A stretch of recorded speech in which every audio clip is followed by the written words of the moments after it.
Agora que nós já tivemos as eleições do presidente da Câmara e do Senado, é bem provável que o governo eleito comece a se movimentar para passar as pautas que o presidente julga importantes para o país. E certamente a reforma tributária, ao que tudo indica, ocupará um papel de protagonismo nessas pautas. Agora, o que nós podemos esperar de uma reforma nos impostos movida pelo governo Lula? É sobre isso que eu gostaria de conversar com vocês no vídeo de hoje.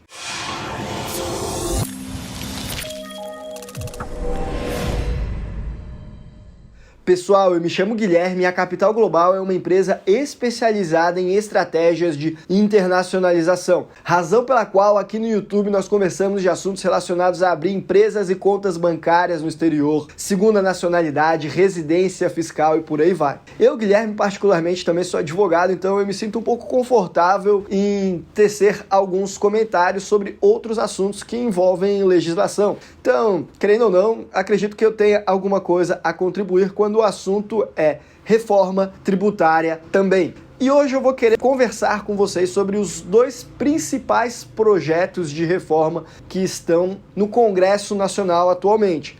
Vai ser um dos dois que vai acabar indo para frente. Mas antes de entrar no texto desses projetos propriamente, eu preciso fazer alguns comentários. O primeiro deles é classificar tributos. Uma das maneiras mais usuais de fazer isso é separar aquilo que é tributo sobre consumo, aquilo que é tributo sobre a renda e aquilo que é tributo sobre patrimônio.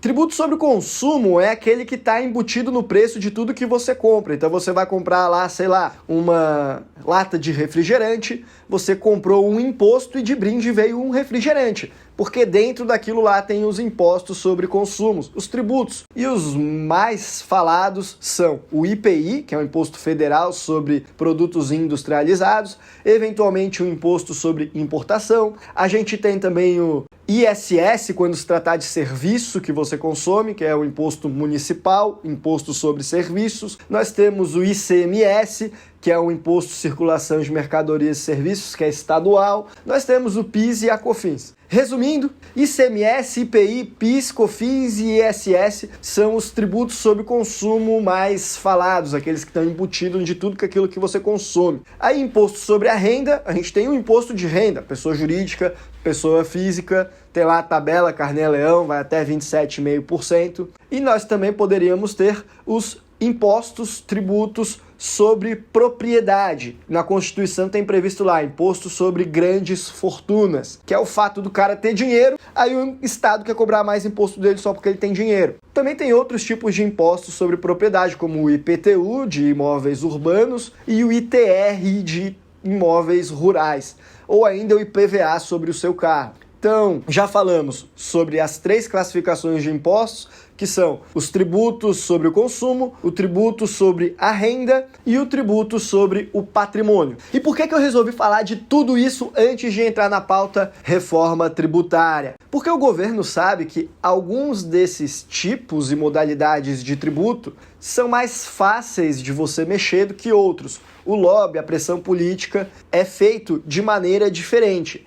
Então, os projetos que nós temos de reforma, que são PECs, propostas de emenda à Constituição, nós temos dois principais. Um deles que já está mais avançado na Câmara dos Deputados e o outro é a PEC 110 de 2019, que está parada lá no Senado, na Comissão de Constituição e Justiça, na CCJ. O ponto é, os dois projetos, as duas PECs, eles focaram muito mais na questão dos tributos sobre consumo. E o próprio presidente eleito, ele fala que ele quer quebrar a reforma tributária em duas etapas. Uma primeira na qual ele vai tratar desses assuntos sobre tributação sobre consumo, aquele imposto embutido no produto que você compra, e depois ele vai tratar, no segundo momento, em imposto, tributo sobre a renda e sobre o patrimônio. Eles já deram sinal de que querem fazer dessa maneira, porque a ideia do PT de imposto sobre a renda e sobre o patrimônio é mais difícil de ser aprovada na Câmara e no Senado. Então, ao fazer dessa maneira, eles estão na expectativa de que é dividir para conquistar. Mas veja, isso parece bastante temerário, porque o sistema tributário ele deveria ser analisado como um todo. Justamente se a ideia é fazer uma reforma tributária para evitar de termos um sistema que é uma verdadeira concha de retalho, como já é hoje em dia. Além do que, eu fico com bastante receio do que virar de proposta de um governo que acredita no Estado grande como o elo principal de desenvolvimento da prosperidade da sociedade, um governo mais de esquerda, o que ele vai colocar aí nessa segunda etapa da reforma no que tange a imposto sobre renda e imposto sobre patrimônio? Vai querer passar o imposto sobre grande fortuna? Vai querer dizer que quem tem R$1 milhão já é milionário e precisa pagar esse imposto? Eu sei lá o que esperar, eu fico bastante receoso por si só. Aliás, eu já fico receoso com qualquer proposta de alterar a tributação, porque é aquela coisa, quando o seu inimigo está fazendo coisa errada, não atrapalhe. Não que o Estado seja um inimigo, mas assim, nós somos empreendedores, nós queremos um sistema no qual temos mais liberdade. Eu, particularmente, acredito mais na livre iniciativa, que é quem desenvolve a sociedade. Então, quando o Estado tem lá um sistema tributário com vários tipos de tributo diferente para ser tudo sobre consumo, e cria aquela salada de letra, cria aquela confusão, isso aí dificulta a fiscalização por parte do Estado, isso aí facilita que advogados criem teses jurídicas de defesa para evitar a bitributação. Enfim, acaba que tá ali, já tá mapeado mais ou menos como que dá para trabalhar, quais são as regras do jogo, onde que a gente consegue buscar uma recuperação de crédito tributário, onde que a gente consegue fazer uma elisão fiscal de forma legal, como que funciona a fiscalização. Mas quando as regras do jogo mudam e distribuem as cartas novamente, fica mais difícil de fazer tudo isso. Então, eu compartilho da opinião de que nem deveria haver reforma tributária. Mesmo se viesse de um governo que tem a intenção de realmente diminuir o tamanho do Estado e a arrecadação, que já é gigantesca, diminuir o tanto que ela sufoca as pessoas, eu já tenho lá minhas reticências. Eu acho que era melhor não mexer, porque na prática, no final do dia, essas reformas tributárias, elas são feitas por PECs e reflete muito a vontade do trâmite político, da pressão, do dia a dia lá. Às vezes ela se volta completamente contrária a quem foi que começou a mexer lá, ainda que ele tinha a ideia de fazer algo mais simples, no final se tornou um bicho de 7 cabeças. Isso para os dois lados. Muito provavelmente o Lula, o governo do PT, vai querer botar o imposto sobre grande fortuna numa segunda etapa da PEC, eu tenho esse palpite para mim, pelo menos, mas eu acredito que isso aí vai encontrar muita resistência. E a PEC, quem manda é o Congresso Nacional. Depois o presidente ele só senta e aceita. Não tem mais muito como ele querer, sei lá, mudar, não sancionar, alguma coisa assim. O que dá depois e que eles vão tentar é levar lá pro STF para dizer que alguma coisa na PEC fere os princípios da Constituição e não poderia ser absorvida essa mudança, ou sei lá, alguma coisa assim. Enfim, o ponto que eu quero dizer é, acabei me estendendo muito nessa tangente, mas eu sou bastante reticente às reformas tributárias. Inclusive essa que está aí, que ela fala em unificar os tributos sobre consumo. Seja a proposta que já está avançada na Câmara ou a proposta que está parada lá no Senado. Ambas falam nisso. Então vai pegar o ISS, que é municipal, vai pegar o ICMS, que é estadual, o IPI, que é federal, o II, que é federal também, vai querer juntar tudo em um imposto só. O IBS, Imposto sobre Bens e Serviços. E lá dentro vai botar também as contribuições, a PIS e a COFINS, que também incidem sobre o consumo.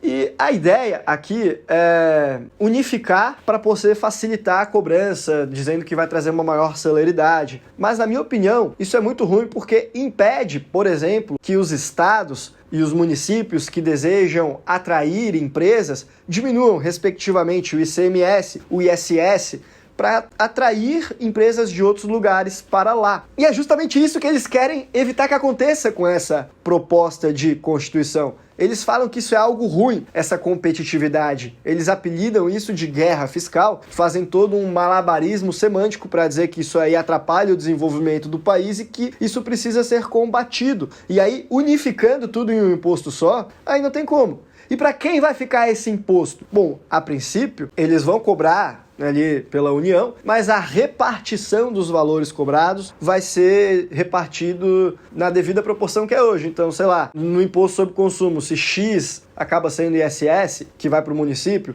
pega ali do IBS e bota essa mesma percentual para os municípios, para os estados. Tentar respeitar isso daí, ao menos no começo. Isso é uma maneira interessante que eles têm justamente de agradar os representantes de estados, os senadores, ou ainda os governadores que fazem pressão lá na Câmara dos Deputados, para conseguir com mais facilidade passar essa primeira etapa da reforma tributária. Sobretudo, eles vão ter apoio daqueles estados que são fiscalmente irresponsáveis e que deixam o imposto lá nas alturas e acabam eliminando a concorrência de empresas que preferem sair de lá e vão abrir em lugares que são mais convidativos. Como a maior parte dos governantes quer arrecadar mais, eles conseguem uma base de apoio provavelmente mais interessante para passar essa primeira etapa. Mas veja, isso me parece horrível, porque vai tornar ainda mais centralizado o sistema tributário. Vem parecendo que servirá para simplificar, mas num país de dimensão continental, concentrar tudo em uma única tributação não me parece interessante. Deveria acabar com os tributos federais e só ter os estaduais e municipais. Mas isso seria um sonho que nunca vai acontecer. Aliás, com vários outros que eu tenho. Deveria acabar com mais coisa, hein? Além disso, essas mudanças sobre os impostos em consumos, elas também tendem a matar muitas teses jurídicas que nós, advogados, temos construído em favor dos nossos clientes pagadores de impostos,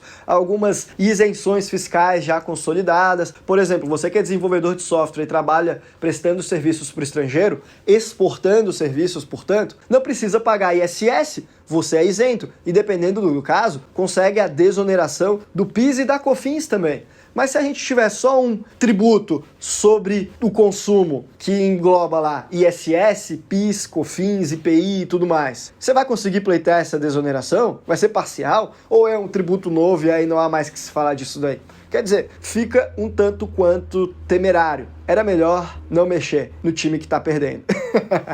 Enfim, eu acredito que eu consegui trazer alguns comentários. A ideia aqui era mais fazer um brainstorm sobre essas mudanças, até porque é muito difícil falar sobre o futuro, é só um projeto de lei, sabe-se lá quando vai ser aprovado, se é que vai ser aprovado, e muito provavelmente o texto pode ser completamente diferente de tudo isso daqui que nós estamos conversando. Mas o meu palpite é que vai vir alguma coisa assim. Em resumo, vão quebrar a reforma tributária em duas etapas. A primeira, vão falar sobre tributos no consumo, vai centralizar os tributos sobre o consumo. A segunda, vão falar em tributos sobre a renda e sobre o patrimônio. Eles vão querer tentar jogar isso aí lá em cima, talvez vão falar de ITCMD, Imposto sobre Herança, nessa etapa também. Eles vão esticar bastante a corda, não vão conseguir passar exatamente o que a base do governo quer, mas com certeza alguma coisa muito pior do que está hoje. Esse é o meu palpite. É isso. É por isso que é importante internacionalizar. Por hoje a gente vai ficando por aqui. Um abraço e até a próxima.